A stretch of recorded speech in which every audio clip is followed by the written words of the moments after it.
আল্লাহ পাক রব্বুল আলামিন কোরআনে হাকিমের মধ্যে পরিষ্কারভাবে ঘোষণা করে দিয়েছেন, ও আমার বান্দা বান্দিরা, ওমা খালাকতুল জিন্না ওয়াল ইনসা ইল্লা লিয়াবুদুন, আমি আল্লাহ পাক রব্বুল আলামিন জিন এবং মানব জাতিকে শুধুমাত্র কেবলমাত্র সৃষ্টি করেছি আমি আল্লাহ পাক রব্বুল আলামিনকে চেনার জন্য। জোরে বলেন সুবহানাল্লাহ। ইল্লা লিয়াবুদুন, এই আয়াতের তাফসীরের মধ্যে তাফসীরে জালালাইনের মধ্যে আল্লামা জালালউদ্দিন সৈয়দী রাহমাতুল্লাহ আলাইহি লিখতেছেন, ইল্লা লিয়াবুদুন আই ইল্লা লিয়ারিফুন, আমি আল্লাহ পাক রব্বুল আলামিন মানব জাতিকে তৈরি করেছি আমি আল্লাহকে চেনার জন্য। আমাকে চেনার যোগ্যতা আমি কোনো গরুকে দেই নাই, কারণ গরু এমনিতেই আমাকে চিনবে। আমি তার মধ্যে সফটওয়্যারের মতো প্রোগ্রাম সেট করে দিয়েছি, গরুর মধ্যে একটা প্রোগ্রাম সেট করে দিয়েছি, তার বাইরে সে যেতে পারে না। আমার দিকে লক্ষ্য করেন মুসলমান, গরুর মধ্যে একটা প্রোগ্রামের সেটআপ দেওয়া আছে, এর বাইরে গরু যায় না। কি বললেন? গরুর মধ্যে সফটওয়্যার আপলোড করা আছে, মানে এটা চমৎকার জিনিস। এখানে গরুর মধ্যে সফটওয়্যার আপলোড করা আছে, কুদরতে হাকিম আল্লাহ পাক সফটওয়্যার দিয়ে দিছে। কিভাবে দিছে? একটা মানুষের ডেলিভারি হইলে আমাদের ছোট বাচ্চা হয়, ছোট বাচ্চা ভূমিষ্ঠ হওয়ার পরেই, একদম ভূমিষ্ঠ হওয়ার 5 মিনিটের মধ্যেই মা কোথায় আছে, মায়ের দুধ কোথায় আছে, কিভাবে পান করতে হবে সব শিখে ফেলে না? একটু সবাই বলেন তো, শিখে ফেলে। একটা গরুর বাচ্চা পেটের থেকে বের হওয়ার কয় বছর পরে সে মায়ের উলান চিনতে পারে? সঙ্গে সঙ্গে চিনতে পারে। মুরব্বী বাবাজি বলেছেন 5 মিনিট। ও মুসলমান, আমি এই জন্যই বলেছিলাম গরুর মধ্যে একটা প্রোগ্রাম আপলোড করা আছে, একটা সফটওয়্যার দেওয়া আছে, যেই সফটওয়্যারের আলোকে গরু একটা নির্দিষ্ট নিয়ম নীতির মধ্যে থাকে। ওকে আল্লাহ পাক রব্বুল আলামিন যতটুকু বুঝার জন্য বলেছেন ও ততটুকু বুঝবে। একটা গরুর বুঝ কতটুকু ভালো করে খেয়াল করেন। এবার বুঝে নেই একটা গরুর বুঝ কতটুকু। আপনার একটা দরদের গরু আছে, আদরের গরু আছে, অনেক দামের, খুব শখের গরু আছে, এইরকম দরদের একটা গরু আপনি পুষছেন। এই গরুর গোয়ালের সামনে একটা আম গাছ লাগাইছে, দামি আম গাছ, একদম বিদেশের থেকে 5-7 কেজি ওজনের আম হয় এক একটা, ধরে নেন। এখন দামি আম গাছ, ফজলি আম গাছ লাগাইছেন, লাগানোর পরে ওই গরুটাকে আপনি নসিহত করতেছেন, ওয়াজ করতেছেন, দেখ বাবা গরু, তোর আমি অত্যন্ত মহব্বত করি, তোর খাবার দাবার কোনো কিছুর আমি কমতি রাখলাম না, কিন্তু এই যে আম গাছটা 5,000 টাকা দিয়ে আমি ছোট্ট আম গাছ বিদেশ থেকে এনে লাগাইছি, এই আম গাছটা যদি খাও তাহলে তো তোর পেট ভরবে না, কিন্তু গরু এই আম গাছ খাইলে আমি কিন্তু অনেক বড় ক্ষতিগ্রস্ত হয়ে যাব, তোর হাতে পায়ে ধরে অনুরোধ করি খবরদার তুই আম গাছ খাস না। গরুতে মনে মনে চিন্তা করবে যে এত করে বললো, তাহলে আম গাছ খাওয়া যাবে না, ও আম গাছ খাওয়া ছাড়বে। এবার আপনি আবার ওই আগের বারের মতো চিন্তা করলেন, যাক বিড়ি সিগারেট খাই মুখ দিয়ে গন্ধ বেরো, এই জন্য তো লোকটা মানে গরুতে বিশ্বাস করতেছে না, তাহলে আমরা এবার কিছু আলেমুলামা দাওয়াত দিই। এবার 10-12 জন আলেমুলামা দাওয়াত দিয়ে তাদেরকে বললেন আপনারা একটু বুঝান। এবার এই আলেমুলামারাও বুঝাইলো, দেখ গরু যদি এই আম গাছ তুই খাস তাহলে তোরে কি করা হবে, এই যে হাসানপুর মিক্সিমিল দাখিল মাদ্রাসার যে হেফজোখানা আছে, এতিমখানা আছে, এতিমখানায় অনেক ছাত্ররা আছে, তোরে জবাই করে এই এতিমখানায় ছাত্রদের দিয়ে খাওয়াই দেবো, খবরদার জন্য আম গাছ খাইস না। তাহলে কি গরু আম গাছ খাওয়া ছেড়ে দেবে না? এবার ও মুসলমান, গরুর বুঝ ব্যবস্থা এতটুকু, যতই ওকে ওয়াজ করেন, যতই ওকে বুঝান, এই গরু কিন্তু আদৌ কোনোদিন বুঝবে না। বুঝার মতো যোগ্যতা আল্লাহ পাক তার মধ্যে সেটআপ দেন নাই। কথা বলেন ঠিক কি ঠিক না? গরুর মধ্যে প্রোগ্রাম অতটুকু আপলোড দেওয়া আছে, সেই প্রোগ্রামটা হলো ওই গরুটা গোয়ালের থেকে বের হবে, বের হওয়া মাত্রই চোখের সামনে যখন দেখবে যে ঝকঝকে একটা আম গাছ, জিহ্বাটাকে লম্বা করে দেবে, আম গাছটা একদম মূলটাকে ধরে টেনে তারপরে কসকস করে খেয়ে ফেলবে। কথা বলেন ঠিক কি ঠিক না? ও দুনিয়ার মুসলমান, গরুর মধ্যে বুঝ ব্যবস্থা মাত্র এতটুকুই আছে, আর কোনোটুকুই নাই। আমাদের আলোচনা সামনে চলবে এই 2টা উদাহরণের উপরে ভিত্তি করে। কষ্ট হচ্ছে বাবা? এই রাস্তাটা ক্লিয়ার করে রাখেন, রাস্তায় মেহরবানি করে আমরা কেউ না দাঁড়াই, রাস্তাটা পরিষ্কার করে রাখি, সরু জায়গা তো রাস্তা পরিষ্কার করে রাখি, যারা যাবেন সোজা পিছনের দিকে চলে যান। আমাদের আগামী আলোচনা যতটুকু টাইম চলবে এই 2টা উদাহরণের উপরে চলবে। খেয়াল করেন, 1 নম্বর উদাহরণ দিয়েছিলাম, গরুর মধ্যে আল্লাহ পাক রব্বুল আলামিন না দেখা জিনিস বিশ্বাস করার যোগ্যতা দেয় নাই। আর একটা উদাহরণ দিলাম, গরুকে যতই বুঝান না কেন গরু বোঝে না, সামনে যেটা পায় সেটা খায়। মুখস্থ হয়েছে এই 2টা কথা? এই 2টা কথা মুখস্থ হয়েছে? পিছনের লোকে একটু হাত তোলেন তো, 2টা কথা মুখস্থ হয়েছে? থাক, আলহামদুলিল্লাহ আলহামদুলিল্লাহ।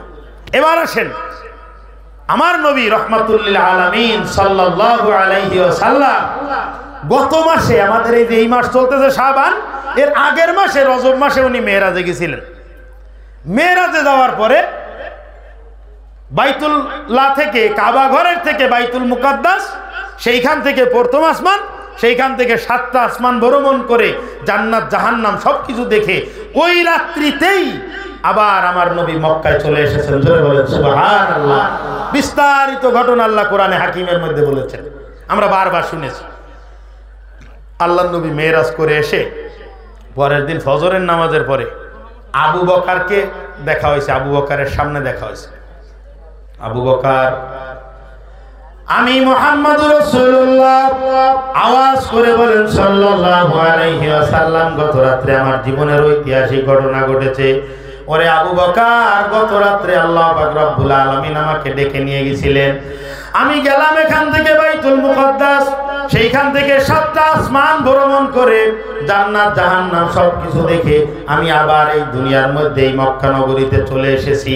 হযরতে আবু বকর সিদ্দিক রাদিয়াল্লাহু তাআলা আনহু, ও মুসলমান ভালো করে লক্ষ্য করেন, হযরতে আবু বকর সিদ্দিক রাদিয়াল্লাহু তাআলা আনহু রাহমাতুল লিল আলামিনের জবানের থেকে এই কথাটা শ্রবণ করা মাত্রই, শোনা মাত্রই হযরতে আবু বকর সিদ্দিক বলতেছেন, কদ সাদাকতা ইয়া রাসূলুল্লাহ, ওগো আল্লাহর নবী আপনি সত্য বলেছেন। জোরে বলেন সুবহানাল্লাহ।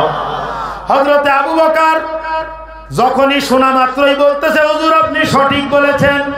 রাহমাতুল লিল আলামিন ডাক দিয়ে বলতেছেন, ও আবু বকর, এত বড় একটা কঠিন কথা যে আমার আগে আর কোন নবী রাসূল মেরাজ করে নাই, আমার নবীর আগে কোন নবী মেরাজ করেছে?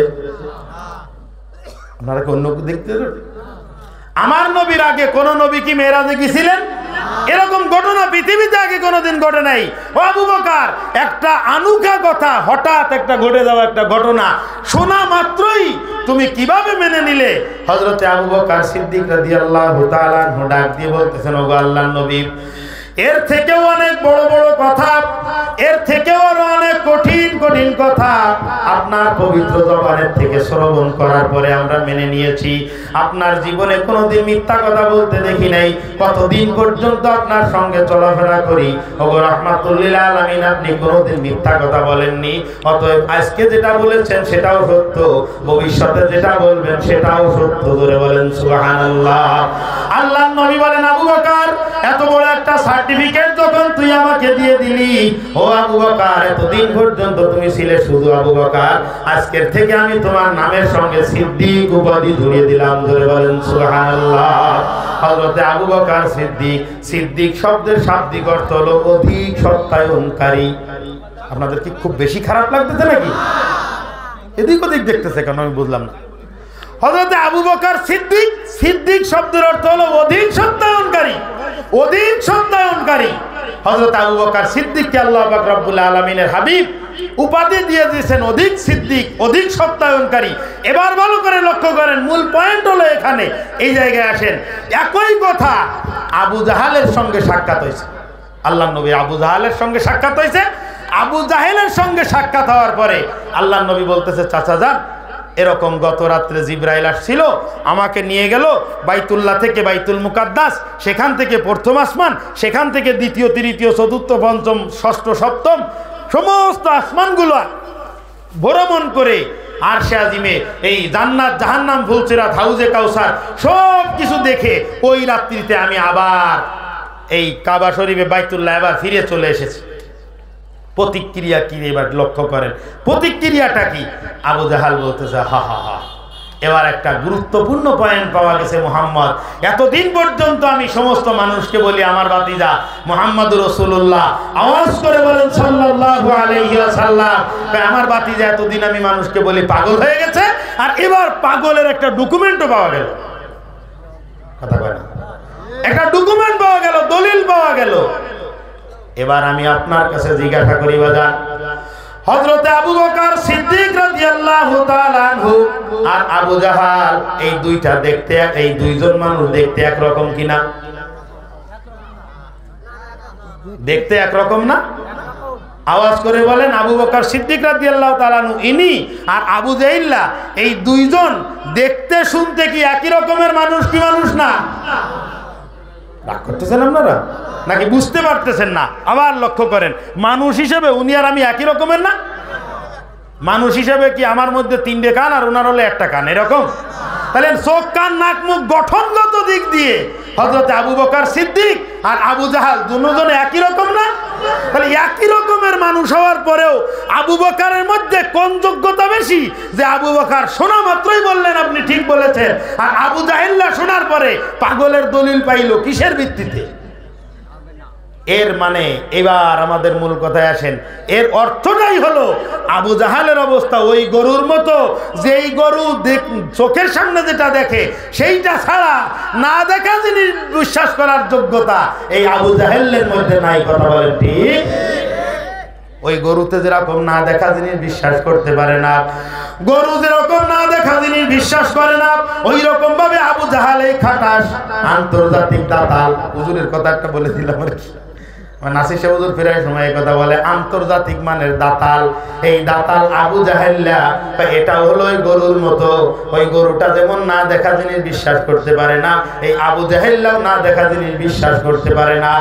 আর হযরত আবু বকর সিদ্দিক রাদিয়াল্লাহু তাআলা আনহু ইনি হলেন মানুষ, অরিজিনাল মানুষ, খাঁটি মানুষ, 1 নম্বরের মানুষ এবং জান্নাতি মানুষ। ধরে বলেন সুবহানাল্লাহ। হযরত আবু বকর সিদ্দিক রাদিয়াল্লাহু তাআলা আনহুর মধ্যে আল্লাহ পাক রব্বুল আলামিন পূর্ণাঙ্গভাবে মানবীয় যোগ্যতা দান করেছেন বিদায় হযরত আবু বকর সিদ্দিক শ্রবণ করা মাত্রই বুঝতে পেরেছে যেটা সঠিক, আর আবু জাহাল শোনা মাত্রই বুঝতে পেরেছে যেটা পাগলের প্রলাপ।